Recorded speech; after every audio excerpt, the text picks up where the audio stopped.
Morning everyone. Today I'm going to be working on rear seals on this Amazon.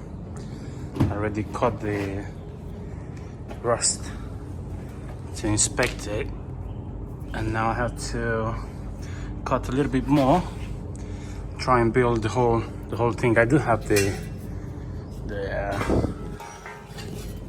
outer bit to go in, fresh one, but I have to build the inner arch.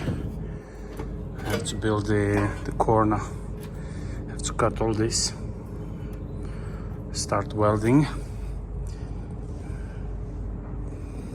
That's yeah, it's gonna be a bit challenging. Nothing serious. Let's get this started then. Quick update.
That's the first coat has been applied.